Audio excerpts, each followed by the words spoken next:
All righty then. How's it going? Welcome back to the shows. And this is You Made Roscoe and Savage Moses. What it do? What it do?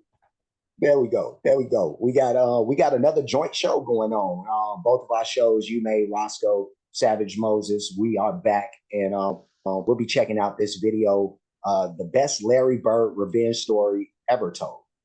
I know that we're both anxious to check this out with you guys. Yeah, that boy Chuck looking like a twisted and tangled Auntie Anne's pretzel right now, boy. Yeah, Chuck hammed up right now, man. Spook, bro. You know what I'm saying? Look like he just saying the Portuguese or something. Damn.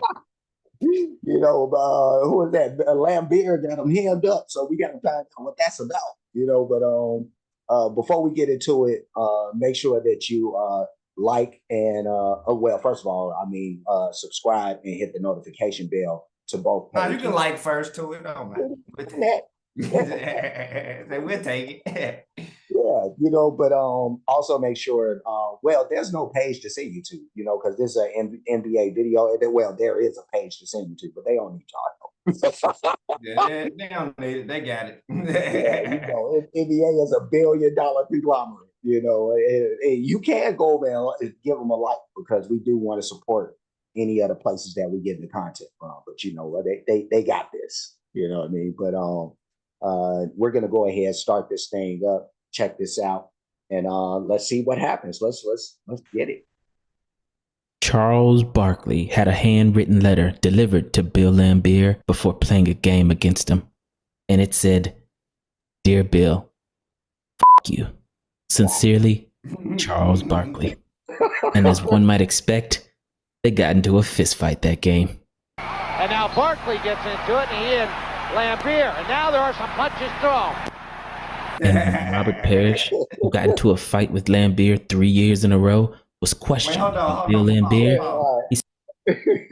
We just gotta take time to appreciate how fucking savage everybody was back in the day. I don't know why the world's so sensitive, but the niggas went from commentating the basketball game to full-on boxing commentators with no problem, bro. No problem. Did you see the transition? It was like, oh, snap. It was sweet, bro. It was nice and fluid. That should have never happened in today's time. That just I automatically noticed that.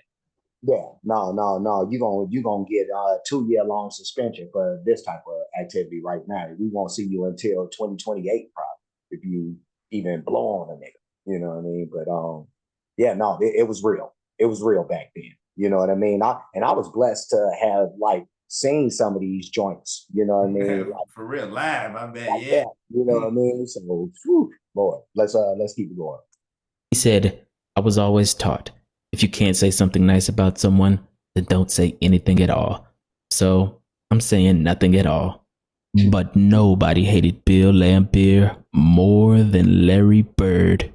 I never really ever liked Laimbeer in any social situation. No. Yeah. And it's because he was a dirty player. The 80s, when I played, there was a lot of cheap shots. If you go back and watch the Pistons playing against Chicago, I mean, Michael and Scotty were getting pounded. And a lot of it happened after the whistle. Like you're going in and you get fouled, and the guy goes ahead and tries to, that's a free foul.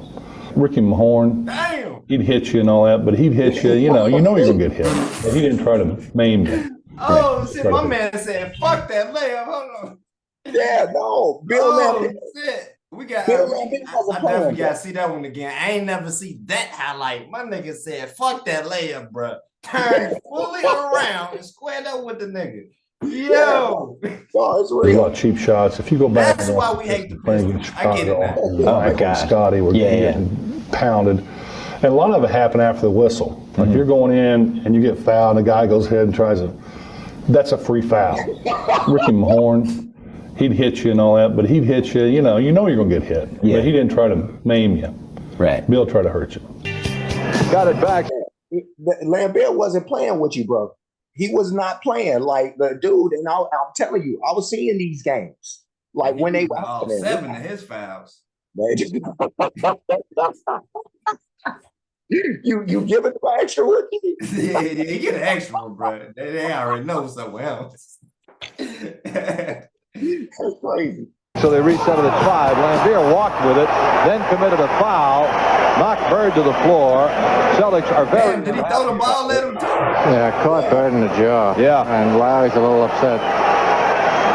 And, he was one of them guys, you shoot a jumper, he tried to slide his foot underneath your ankle so you twist your ankle. And that's why Parrish Did he always really used to do that? If you watch any of our old games, Parrish was always twisting his ankle against the Pistons. So one time I shot a jumper and Laimbeer did it to me and I stepped on his foot, but I stepped on a high and twist my ankle. I don't know, a quarter or two later, he was shooting that jumper. I slid mine on there. That's the last time he ever did it. Really? Yeah. And when Bill Laimbeer was called the NBA's dirtiest player by Michael Jordan, Laimbeer and Jordan.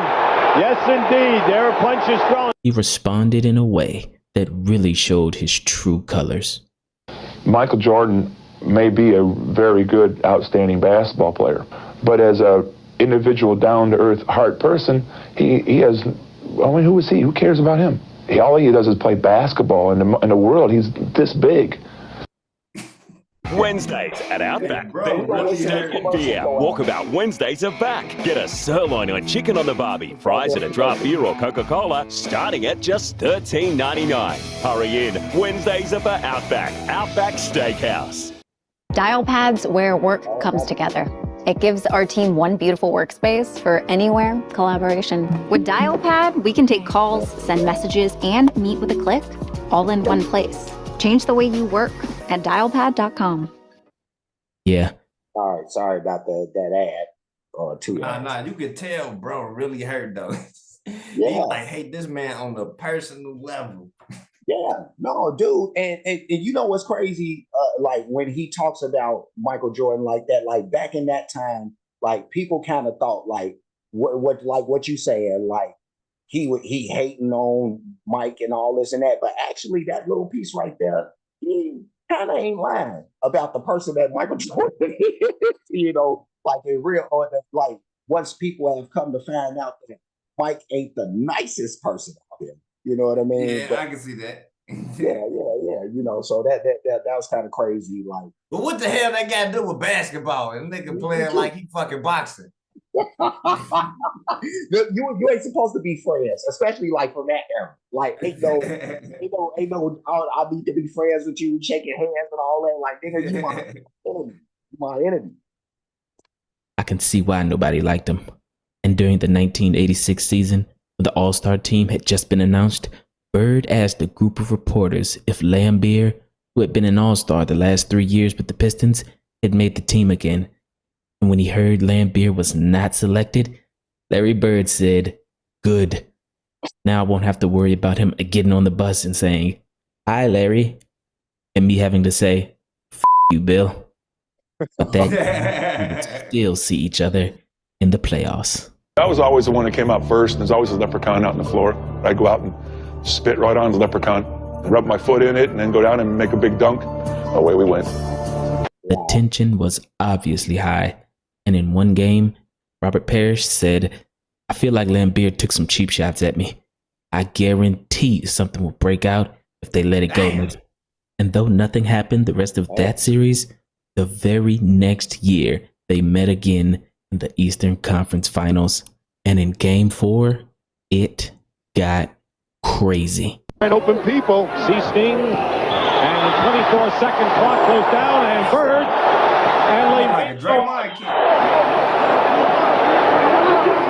Larry Bird and Bill Laimbeer have both been ejected from the game. Now there's Bird throwing the ball at Laimbeer, and Rodman coming over. Larry Bird said, "Laimbeer was backing away from me and didn't want any part of me. I wish they would have cleared the court for about 15 minutes and just let us go at each other." And Bill Laimbeer, in classic Bill Laimbeer fashion, he said, "I didn't do a thing. I tried to grab hold." This nigga want to be innocent. And every day here comes foul you 8 times in a row. Say, "Ref, what you talking about, bro? Hey, what you?" He like niggas be when they just playing stupid and shit. Like, bro, I just seen you do this shit, bro. What the fuck is you talking about? You just did it in my face. Oh my God! They gotta love Bill, huh? Yeah, no, he ain't bad, man. Like, dude, he want everybody to be Ray Charles all of a sudden. Like, man, dude. I seen you, man. Like, no, that wasn't me. Like, dude, that's how dudes be doing their girlfriends when they be cheating. Like, I saw you, girl. Nah, that wasn't me though. That wasn't me. Like, but I saw you though. I got pictures though. Denied. Told of him to break his fall, and Larry came up swinging. I was victimized, and Larry Bird responded, sure, he wasn't trying to hurt me, and I was trying to throw the ball at the referee. Bill's face just got in the way. When you play the same team 4, 5, 6, 7 times right in a row within the space of about 2 weeks. What do you say? Nah, I'm laughing, man. This nigga Larry too much, bro. Yeah, no, he said, yeah, no, and I was trying to throw the ball at the referee. Your face just got in the way, bro. Right, yeah, they had some different sarcasm back then, bro. Yeah. It's got to be bad temper. Our ball club, I always feel, were retaliators, not instigators. And I think the other team, like Detroit, they are the instigators. And in that next game, when Bill Laimbeer tried to come out and shake Larry Bird's hand, Larry looked at Bill and said, "Go f yourself. I always have respect for my opponents," Larry said. But in my instance, I think Laimbeer was trying to hurt me. So in Game 5, the Celtics got their revenge. I was at the game, and the crowd just had so much hatred for Laimbeer for that game. I've never been in any sort of a sporting event where the crowd hated a player that much. And I still am convinced to this day that the crowd convinced Parrish to punch him in the second quarter. Oh, no question. Very gingerly tried to shoot that shot.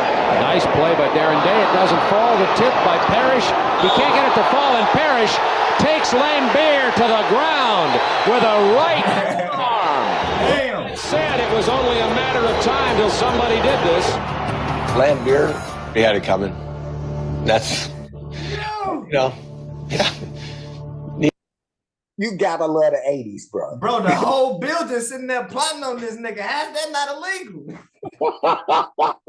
They just lined this man up, yo. What the fuck?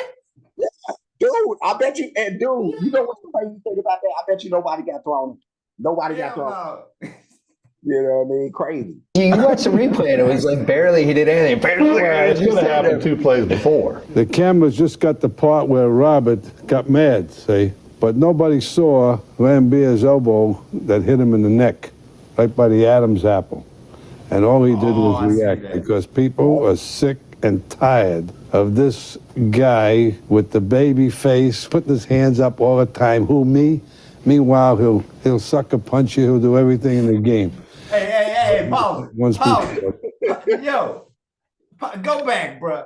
Yeah, to the magazine cover? Yes. Yeah. Yes. Yeah, there we go. There we go. Even Sports Illustrated knew that this nigga was bullshitting. Dude, this nigga knew he was bullshitting because he posed for the picture. Yeah. No, he knew he was with the bullshit. And what's crazy, I had that Sports Illustrated. I remember this. So they trying to run off with this whole scheme, bro. No, yeah, line his ass up. Who else did? Who else in line? We got free shots. Line up Zeke, line up Rick Mahorn, line up all them guys. They need some too. Yeah. And he was talking about like he never seen nobody ever hate Bill Laimbeer like the Celtics fans. Boy, he ain't been to Chicago. Apparently. Yeah, we had a difference. We still hate them niggas, bro. Yeah, still hate them. You gotta come to Chicago, ask we just kicked their ass in Paris this year. Yeah. So as I said once before, it couldn't happen to a nicer guy. Yeah, I was kind of looking over my shoulder, Max. I thought I was going to get sucker punched, to be honest.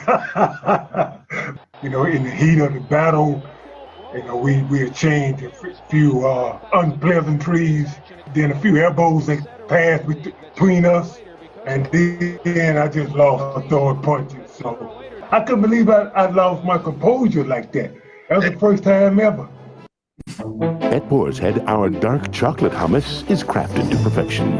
Made with the finest ingredients and rich cocoa to achieve a decadent balance of texture and flavor. Dark chocolate hummus from Boar's Head. Compromise elsewhere. Okay. Welcome to Game 1 of the NBA Finals. We're all...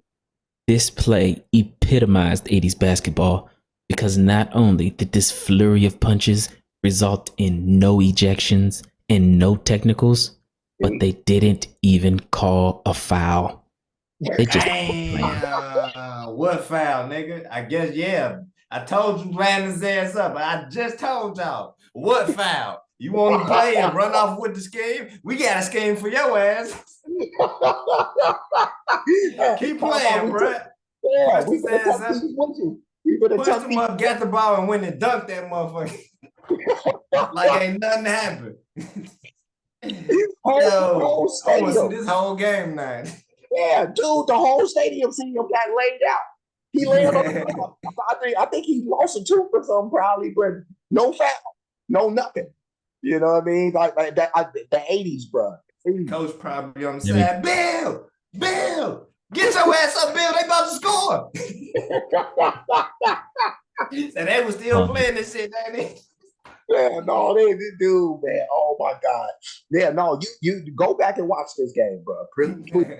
I got to now. You said what, this game 5? Indeed. Yeah, no, wait. What is this game 5? I think it is. I think it is game 5 because they had that other shit in game 4. Yeah. Okay. But sometimes, in the words of the great Frank Sinatra, the best revenge is massive success. Because later on that game, Larry Bird made the greatest play of his entire career. We knew we had to win that game. Both teams knew that whoever won Game 5 was probably going to win the series. Casey had to play the starters almost the whole game. And so our guys were just completely worn out. There's Bird off the screen from the corner. Big basket by Larry Bird. That's a two-pointer. Detroit by 3 with 1:13, and Bird has 36. The Celtics had been to the finals in 84, 85, 86, and now it's 87. We're all beat up. The guys that are playing are hurt. So, you know, it was just guts. It was just a guts and pride. 3:41 to go in the game. Detroit leading by 2. And that man is playing on nothing but heart. He went out with an ankle injury that would keep most people out of the game, came back in, and now he's twisted it again. Now, the Boston moment, that was a heartbreaking moment. What was heartbreaking about that moment is I had made the game-winning shot. Everybody wants to beat the Pistons right now. You thought you made the game-winning shot, nigga. You thought you made it. He didn't make it? No, he made it. He made the shot, but what he said is he thought it was the game winner. Oh wait, let me see that. They didn't show they didn't show his shot, but we can continue from here. But yeah, no, he said they've already did that. You know what I mean? Oh, okay. Yeah. Like he hit the shot, they just ain't show it. Boston is first in line in that desire. They lead by 1, 27 seconds to go. But I was on Isaiah Thomas, and he went one-on-one against me at the top of the floor. I thought I played pretty good defense, and Isaiah didn't get in the paint, and he took a jump shot, a contested jump shot, and it went in. Out on the top of the floor against Seaston. 16 seconds. Seaston right in his face. Thomas with a very... We go to the timeout.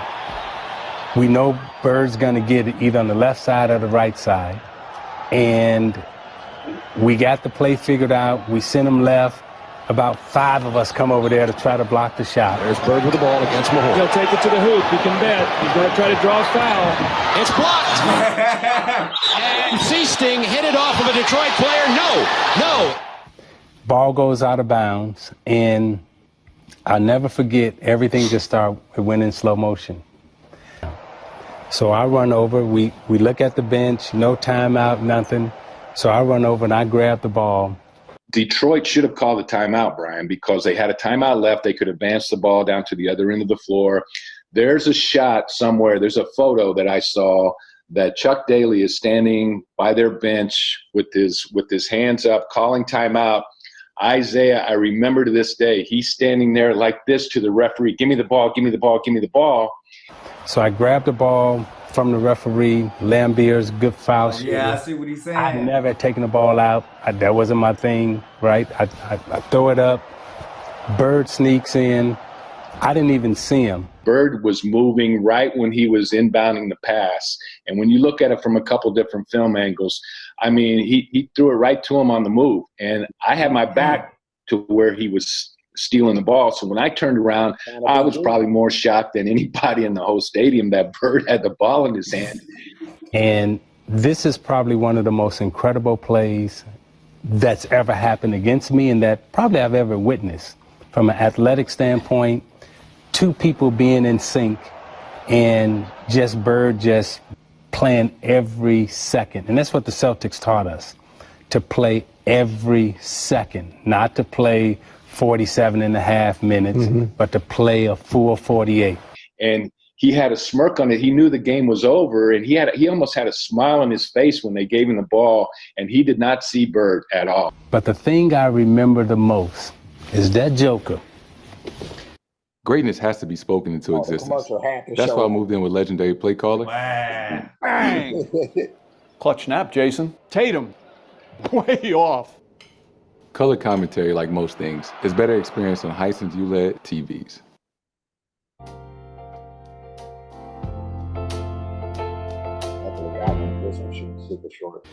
This is the out of bounds line. That Joker caught the ball, and in my mind, I'm like, okay, he going out of bounds. That dude did this, like a ballerina, right? And if you go back and you watch the play, that dude is on his toes. The baseline is right up under his toes. And in my mind, he must have stood there for about 5 seconds because everything was going in slow motion in my mind, right? And it's like, damn, how you doing that? And then he even got my toes clenching up. Bro, say he watching himself get cooked, bro. DJ out of nowhere, right? Right. They are so in tune. They are so in sync. He catches the, Bird hits him. He catches the basketball, lay it up. Now there's a steal by Bird. Underneath the DJ, lays it in. Right up 1 second left. What a play by Bird. I'm walking to the huddle, and as I come back out of the huddle, right, we try to take the ball out of bounds or whatever. Larry walks by and he goes, wow. Winks at me, right? I'm like, The Celtics won that series in 7 games. And when Bill Laimbeer tried to shake Larry Bird's hand again, Larry just ignored it and walked straight through it. Larry Bird said, I don't like Bill Laimbeer. Why should I shake his hand? Even Isaiah Thomas, who was Bill Laimbeer's teammate for 11 years on the Bad Boy Pistons, had this to say about him. To tell you the truth, if I didn't know Bill, I wouldn't like him either. And when the Celtics retired Larry Bird's jersey in 1993, that hatred was still there. Thank you. This seems like a perfect night. I mean, except for the fact that Bill Laimbeer couldn't be here.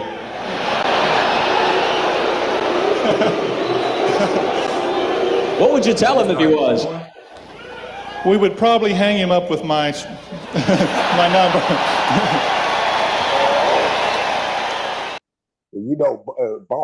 Boston is known for their racism. And he talking about somebody.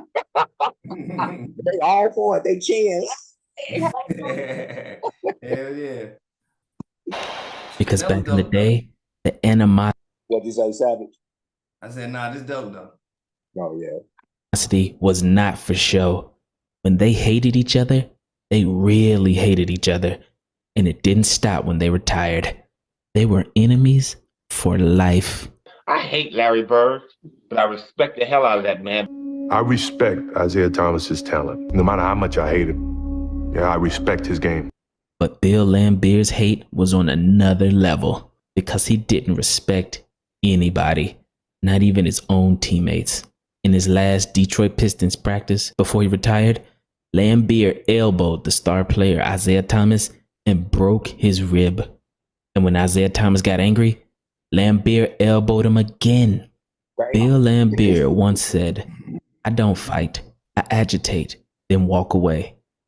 But this time, Isaiah Thomas didn't let him walk away, because in retaliation, Isaiah Thomas punched Bill Laimbeer in the head breaking his own hand, resulting in Isaiah being sidelined for 8 weeks. Like I said, I can see why nobody liked him. I don't give an inch at all on the court. I don't give anybody any respect.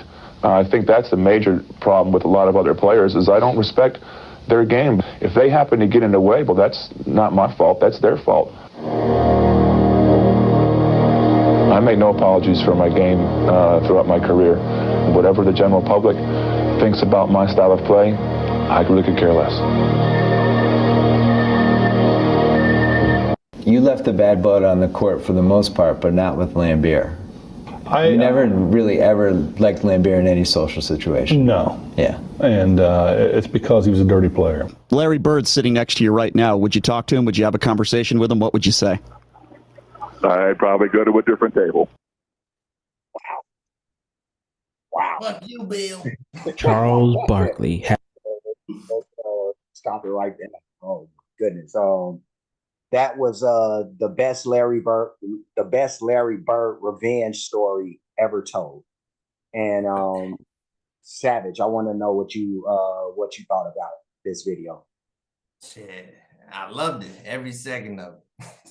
Yeah. Pride. I can see why you say it's the best. I think he did a great job really diving into it.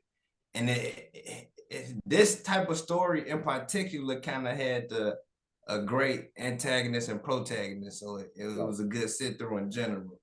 Yeah, no, I like how you framed that, because then these games that like I knew of, but I didn't know all these specific details and shit, and then like how they break down little frames, like look right here, nigga was really getting elbowed, but you can't really see it. I'm like, oh. No, you have to see that was the 80s too. Like you had to be crafty with your shit. Like it was a lot of people who you wouldn't like. John Stockton was known as a very dirty player, but he used to do a lot of sneaky stuff. Like when you run past and he'll like grab your shorts or something. You know what I mean? Something that on the sneak though. So the ref can't see it. You know what I mean? So it was a lot of stuff like that. Even in this video, when they showed Bill Laimbeer with his elbow, like he put himself in a position to where it looked like I'm just trying to put my arms up for the rebound. You know what I mean? But if your throat right there, yeah, niggas ain't getting away with that type of shit now. They call it foul if you meant to do it or not. Right. So it was just really dope to go back in time and watch a time when you could get a little bit physical, even though like I think they have done I guess a job of trying to take some of this stuff out because it didn't need to be like that when I look back now, but I also don't want it to be super soft like it is now too. Right. So if it was a happy medium that we could find somewhere in the future, that would be great. But me and Savage, we finna get up out of here. Before we do, like, comment, subscribe, hit the notification bell, hit the share button, hit the playlist option. On my page, you'll find this in the sports reactions or basketball highlights reactions. I'll have it in both of those playlists. Along with everything else that you'll find in those playlists. And then Savage, he could go ahead and tell you where you can find this on his page. Always gonna be in must-see videos on my page, you feel me? Go through everything, make sure y'all show some love in it.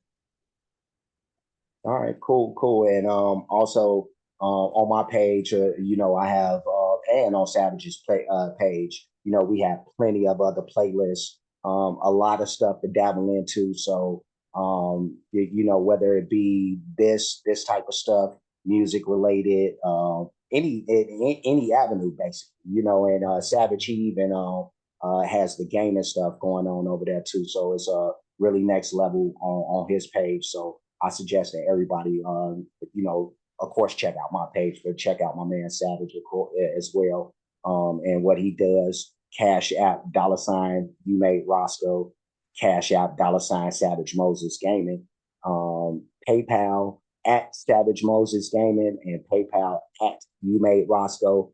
And the super thanks option is available on both pages. That's for those who like to show their support or appreciation for what's being done on the pages. Any donations will be made to any of those spots. And that's all I got. Savage, anything you want to say before we get going? See you on the next one. Peace. Cool. We out. We'll see you next time. So until then, be safe, be good.